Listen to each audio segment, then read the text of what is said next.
어느덧 10월이 되었습니다.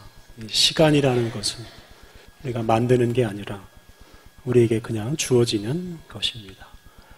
우리는 천지 만물을 통해서 주어지는 여러 가지 삶의 조건 덕분에 이렇게 하루하루 또 한 달 한 달을 살고 있습니다. 그런 의미에서 우리에게 주어지는 이 모든 순간을 참 감사하게 맞이해야 하고 또 모든 순간을 정성스럽게 살아가야 합니다. 얼마 전에 인도네시아 팔루 지역에서 지진이 나서 많은 사람들이 삶의 터전을 잃어버렸고 많은 사람들이 목숨까지 잃었습니다. 실종돼서 시신조차 찾지 못하는 사람들의 수가 죽은 사람들의 수보다 더 많을 수도 있다고 합니다. 지금 고생하고 있는 이 팔루 사람들의 그 삶이 속히 회복되기를 기도합니다. 우리가 깊이 생각할 것이 있습니다. 우리가 인도네시아 팔루 사람들보다 더 훌륭하거나 더 의로워서 지진을 당하지 않는 것이 아닙니다. 우리도 언제든지 그런 일을 당할 수 있습니다. 하나님께서 우리를 긍휼히 여겨주셔서 우리가 이렇게 살고 있는 것뿐입니다. 우리도 언제 그런 일을 당할지 모른다 하는 생각을 가지고 우리에게 주어지는 모든 순간을 소중하게 여기며 살아가야 하겠습니다. 우리 그리스도인을 가리켜서 흔히 청지기라고 부릅니다. 우리는 하나님의 것을 맡아서 관리하는 사람입니다. 그래서 우리가 지금 가지고 있는 것 중에 내 것이라고 할 수 있는 것이 사실은 하나도 없습니다. 지금 여러분이 가지고 있는 것이 다 하나님의 것이라고 여기면서 살면 여러분은 반드시 성공할 것입니다. 반면에 다 내 것이다 라고 주장하면 주장할수록 우리의 인생은 실패할 것입니다. 지난 주간에 전직 대통령이 법원에서 큰 벌을 받았습니다. 벌을 받은 원인 중 하나는 자기 것과 남의 것을 잘 구분하지 않은 것입니다. 다 자기 것인 줄 알고 마음대로 가져다 쓰다가 엄청난 벌금, 추징금을 내고 징역까지 살아야 하는 처지가 됐습니다. 다 자기 것인 줄 알고 다 내 마음대로 써도 된다라고 생각하면 사람은 반드시 교만해지고 반드시 실패합니다. 우리 주변에 있는 것 중에 자기 것이라고 주장할 수 있는 것이 사실 그렇게 많지 않습니다. 집 안에 있으면 자기 것이라고 할 만한 게 조금 있을 수 있습니다. 하지만 바깥으로 나오면 다 남의 것입니다. 그리고 그 다 남의 것 덕분에 우리가 이렇게 살고 있습니다.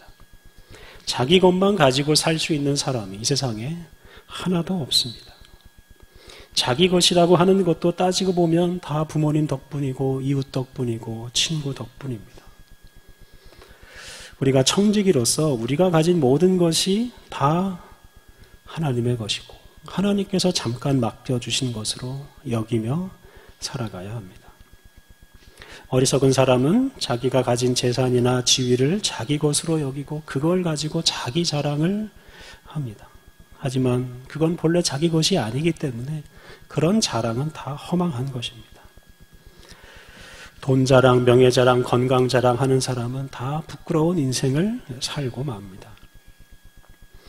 오늘 읽은 구약의 말씀에는 모든 것을 잃었지만 자기 자신을 잘 지키고 그래서 하나님의 인정을 받은 사람이 나옵니다. 욥기 1장을 보면 욥이 재산과 가족을 다 잃는 이야기가 나옵니다. 그런 상황에서도 욥은 하나님을 원망하지 않고 하나님을 경외했습니다. 그 모습을 보고 하나님께서 기뻐하시자 사탄이 다른 제안을 합니다. 오늘 본문 4절 5절에 나오는 것처럼 재산과 가족이 아니라 이번에는 욥의 몸을 공격해보자. 그러면 욥이 더 이상 하나님을 경외하지 않고 하나님을 원망할 것이라고 하나님을 욕할 것이라고 했습니다. 그러자 하나님께서 그 시험을 허락하십니다. 사탄은 오늘 본문 7절에 나오는 대로 욥의 몸에 건강 이상이 생기게 합니다. 욥의 몸에 피부병이 생기게 합니다. 오늘 본문 12절에 보면 욥의 피부가 다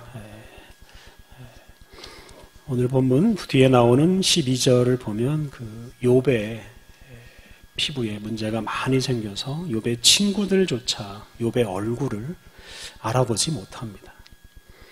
그래서 이 욥이 아주 심각한 그 피부병으로 얼굴을 포함해서 온몸이 다 망가져 버렸습니다. 그런 상황에서도 욥은 자기 입술로 하나님을 원망하지 않고 범죄하지 않습니다. 10절 하반절 우리가 하나님께 복을 받았은즉 화도 받지 아니하겠느냐 하고 이 모든 일에 욥이 입술로 범죄하지 아니하니라. 이 앞부분을 보면 욥의 아내가 피부병으로 고생하는 남편 욥에게 차라리 하나님을 욕하고 죽으라 라고 말합니다. 그때 욥은 우리가 하나님께 복을 받았은즉 화도 받지 아니하겠느냐라고 말했습니다. 욥은 하나님을 원망하지 않았습니다. 입술로 범죄하지 않았습니다. 욥은 하나님이 복을 주시든 화를 주시든 다 감사하게 받아들이고 있습니다. 9절을 보면 욥의 아내는 욥에게 가족과 재산을 잃고 이제 몸까지 망가졌는데 이런 상황에서 자기의 온전함을 지키는 게 무슨 의미가 있느냐라고 따졌습니다. 욥은 모든 것을 다 잃었지만 자기의 온전함을 지키려고 애를 쓰고 있었는데 욥의 아내는 그게 무의미하다라고 말했습니다. 욥은 재산과 가족과 건강까지 다 잃었지만 그래도 아직 지킬 것이 남아있다라고 생각했지만 욥의 아내는 재산과 가족과 건강까지 다 잃었으니까 차라리 죽는 게 낫다. 더 이상 지킬 게 없다라고 말하고 있습니다. 욥의 아내는 욥이 소유하고 있던 재산과 가족과 건강이 욥의 전부라고 생각했습니다. 하지만 욥은 그런 것은 없어도 되는 것이라고 생각하고 있습니다. 그것이 없어도 지켜야 할 것이 여전히 남아있다라고 생각하고 있습니다. 이런 생각 덕분에 욥은 자기를 둘러싼 모든 것이 다 사라진 상황에서도 자기의 온전함을 지키면서 다시 말하면 온전하게 살기 위해서 애쓰고 있습니다. 욥은 자기에게 있는 모든 것이 다 하나님이 주신 것이고 또 그것을 하나님께서 다 가져갈 수 있다라고 생각했습니다. 가족과 재산과 건강이 사라질 때 하나님이 주신 것을 하나님이 다 가져간 것으로 이해하고 하나님을 원망하거나 실망하지도 않았습니다. 다만 하나님 앞에서 온전하게 살려고 노력했습니다. 하나님 앞에서 신실한 사람이 되려고 애를 썼습니다. 재산이나 가족이 많고 몸이 건강해야 자기의 온전함이 이루어지는 게 아닙니다. 그것이 없어도 우리가 온전한 사람이 될 수 있습니다. 우리가 자기라고 말하는 것, 이 자기라는 게 무엇이겠습니까? 이 자기라는 것은 재산이나 사회적인 지위나 또는 가족이나 건강한 몸이나 이런 것들로 규정되는 게 아닙니다. 욥은 자기라는 존재를 하나님 앞에서 찾으려고 애를 썼습니다. 그에게 복을 주시기도 하시고 거두어 가시기도 하시는 그 하나님 앞에서 신실하게 온전하게 살려고 애를 썼습니다. 그것이 바로 자기를 지키는 것으로 생각했습니다. 다시 말하면 우리가 하나님과 바른 관계를 맺을 때 우리가 진정한 나, 진정한 자기를 발견할 수 있고 또 그것을 온전하게 지킬 수도 있습니다. 우리에게 복을 주시기도 하시고 화를 주시기도 하시는 하나님 앞에서 우리가 어떤 존재이냐가 중요합니다.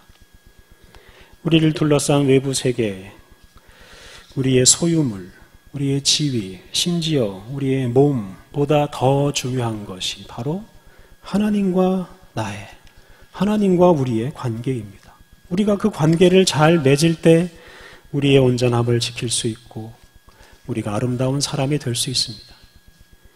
반면에 하나님과의 관계가 아니라 나를 둘러싼 그 외부적인 것에만 관심을 두는 사람의 종말은 추할 수밖에 없습니다.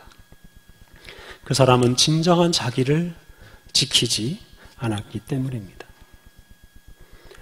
지난 주간에 전직 대통령뿐만 아니라 재벌 총수와 고위 공직자들도 함께 재판을 받고 형벌을 받았습니다. 그런 부끄러운 일을 당하게 된 것이 무엇 때문이겠습니까? 재산과 가족이 적어서 그런 것이 아닙니다. 건강 때문에 그런 것도 아닙니다. 하나님과 바른 관계를 맺지 못했기 때문입니다. 자신의 온전함을 지키지 못했기 때문입니다. 무엇을 더 얻었느냐, 잃었느냐, 건강하냐, 건강하지 않느냐, 사실 중요하지 않습니다. 잠언 4장 23절, 모든 지킬 만한 것 중에 더욱 네 마음을 지키라. 생명의 근원이 이에서 남이니라. 우리의 마음, 우리의 중심, 진정한 우리 자신, 그것을 지키는 것이 곧 생명을 지키는 것과 같습니다. 그것을 지키지 못하면 살아도 죽은 것과 다름없는 무의미한 인생이 되고 맙니다. 우리의 마음이 하나님을 향하고 하나님과 바른 관계를 맺을 때 우리가 정말 살아있는 사람이 됩니다. 오늘 읽은 신약의 말씀에는 하나님과의 이런 관계를 방해하는 요소를 사람의 완악함으로 표현하고 있습니다. 완악하다라는 표현은 출애굽기 앞부분에 많이 등장합니다. 애굽의 황제 바로에 대한 표현입니다. 애굽의 황제 바로가 하나님의 말씀, 하나님을 거부하고 이스라엘 자손을 계속해서 노예로 부리려고 하였습니다. 바로 그런 태도가 완악함입니다. 우리에게 복을 주시기도 하시고 또 거두어 가기도 하시는 그 하나님을 인정하지 않는 태도가 바로 완악함입니다. 우리가 그 완악함을 버려야 우리가 온전한 사람으로 살아갈 수 있습니다. 오늘 읽은 이 마가복음 말씀은 이혼에 관한 예수님의 가르침입니다. 이 당시 결혼 제도는 오늘날과 많이 다르기 때문에 이혼에 관한 말씀도 사실 오늘날과 다르게 받아들여야 합니다. 이 당시에 결혼이라는 것은 남자가 그 아내가 될 아버지로부터 그 여자를 사오는 것입니다. 그 당시 여자는 아버지 아니면 남편의 소유물이었습니다. 여자에게 결혼은 소유권이 바뀌는 것입니다. 아버지의 소유물로 살다가 남편의 소유물로 사는 것이 곧 결혼입니다. 여자는 일반적인 사람보다는 물건 또는 노예에 가까웠다고 할 수 있습니다. 남편에게 아내는 사랑의 대상이라기보다는 출산이나 노동의 도구로 여겨졌습니다. 그래서 부자는 자신의 자손의 번성 또 집안 일을 위해서 많은 여자를 아내로 거느리며 살았습니다. 그런데 그 당시 여자들은 그냥 그렇게라도 사는 것이 더 나았습니다. 아버지가 없는 여자는 고아이고 남편이 없는 여자는 과부입니다. 근데 그 당시 사회는 가부장제 사회였기 때문에 가장 없이 사는 고아나 과부는 사회적인 권리를 하나도 누리지 못했습니다. 그렇기 때문에 나쁜 아버지라도 나쁜 남편이라도 있어야 그나마 생존할 수가 있었습니다. 그런데 문제는 이렇게 남편은 돈 주고 사온 아내를 언제든지 버릴 수가 있었습니다. 그럴 경우에 여자는 오갈 데 없는 거지, 나그네로 살아가야 했습니다. 예수님께서는 이런 사정을 아시기에 이혼하지 말라라고 말씀하십니다. 예수님은 그 당시 남자들의 권리로 여겨졌던 그 이혼 권리를 금지하셨습니다. 이것은 물건 취급당하고 남자들 사이에서 거래의 대상이 된 여자를 보호하기 위한 말씀입니다. 그런데 예수님께서는 이혼하지 말라고 하시면서 그 당시 세상의 결혼 제도하고는 전혀 다른 결혼의 의미를 말씀하십니다. 오늘 보면 7절부터 9절. 이러므로 사람이 그 부모를 떠나서 그 둘이 한 몸이 될지니라. 이러한즉 이제 둘이 아니요 한 몸이니 그러므로 하나님이 짝지어 주신 것을 사람이 나누지 못할지니라.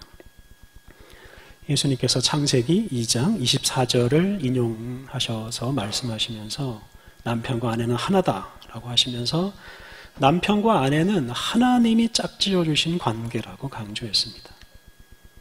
돈으로 여자를 사오고 또 버릴 수도 있었던 그런 시대에, 다시 말하면 아주 완악한 시대에 예수님께서 남편과 아내는 하나님이 짝지어 주신 관계다라고 강조하셨습니다.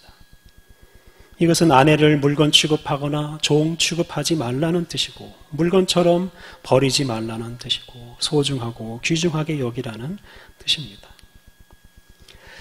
앞에서 말씀드린 대로 우리 인생에서 가장 중요한 것은 우리를 둘러싼 외부 환경이나 우리에게 있는 소유물이나 내 몸의 건강이 아니라 하나님과 맺는 관계입니다. 우리가 하나님 앞에서 어떻게 사느냐가 중요합니다. 특히 하나님께서 우리에게 모든 것을 주셨다라고 생각하면서 살아야 합니다. 그런데 하나님께서 우리에게 물건이나 건강만 주시는 게 아니라 사람도 주십니다. 하나님께서 우리에게 남편과 아내를 주십니다. 우리에게 가족과 이웃을 하나님께서 주십니다. 우리 주변에 있는 사람들이 다 하나님께서 주시는 귀한 선물입니다. 하나님께서 우리와 함께 살도록 짝지어 주신 사람이 배우자뿐만 아니라 참 많습니다. 우리가 이 선물을 귀중하게 여기는 것이 그 선물을 주신 하나님을 귀중하게 여기는 것과 같습니다. 특히 남편과 아내는 서로 하나님이 주신 선물로 여기고 하나님처럼, 서로 하나님처럼 여기며 살아가야 합니다. 인간관계처럼 참 복잡하고 어려운 것이 없습니다. 그래서 만났다가도 헤어지고 사랑하다가도 싸웁니다. 친구가 되었다가도 원수가 되기도 합니다. 그런데 이런 인간관계에서 명심할 것은 이런 관계를 하나님께서 만들어 주셨다는 것입니다. 하나님께서 짝지어 주셔서 부부가 되고 친구가 되고 이웃이 되고 부모 자녀 관계도 되는 것입니다. 그래서 하나님을 존중하는 마음으로 이 관계를 존중해야 합니다. 함부로 그 관계를 깨뜨려서는 안 됩니다. 함부로 사람을 미워하고 함부로 사람을 버리는 것은 하나님을 미워하고 하나님을 버리는 것과 같습니다. 그것이 바로 완악함이고, 우리가 그런 완악함을 버려야 우리가 하나님과 바른 관계를 맺고 우리 자신의 온전함을 지키며 살아갈 수 있습니다. 사랑하는 성도 여러분, 지금 여러분의 곁에 있는 사람이 바로 하나님이 주신 선물이고 하나님이 짝지어 주신 사람입니다. 싫어졌다고 해서, 더 이상 나에게 유익하지 않다고 해서 버릴 수가 없는 존재입니다. 이미 우리 곁을 떠난 사람이야 어쩔 수 없지만 지금 우리 곁에 있는 사람, 그 사람은 더 이상 상처를 주어서 떠나보내서는 안 됩니다. 하나님처럼 소중하게 여겨야 합니다. 자신의 감정이나 이익보다 하나님께서 맺게 해주신 그 관계를 더 소중하게 여기고 하나님을 더 먼저 생각하면서 여러분 곁에 있는 사람을 정말로 소중하게 여기면서 살아가야 합니다. 사랑하는 성도 여러분, 하나님은 우리에게 재산과 가족과 건강을 주시고 또 많은 사람을 선물로 주셔서 우리와 함께 살게 하셨습니다. 그리고 우리가 그 덕분에 우리가 이렇게 살아 있습니다. 우리가 하나님의 은혜로 살아가고 있습니다. 우리는 우리에게 은혜를 주시는 하나님 앞에서 온전하고 신실하게 살아가야 합니다. 가난해지든 부해지든 관계없이, 기쁜 일을 만나든 슬픈 일을 만나든 관계없이, 좋은 사람을 만나든 나쁜 사람을 만나든 관계없이 우리가 하나님 앞에서 바르게 사는 것으로 우리 인생의 성패가 달라지고 우리 공동체와 이 세상의 운명이 달라집니다.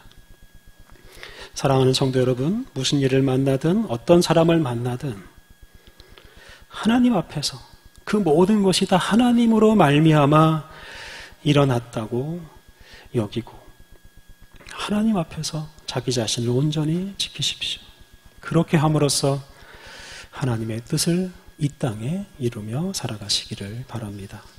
우리 함께 기도하시겠습니다. 하나님, 우리가 하나님 앞에서 어떤 모습으로 서 있는지 항상 돌아보게 하옵소서.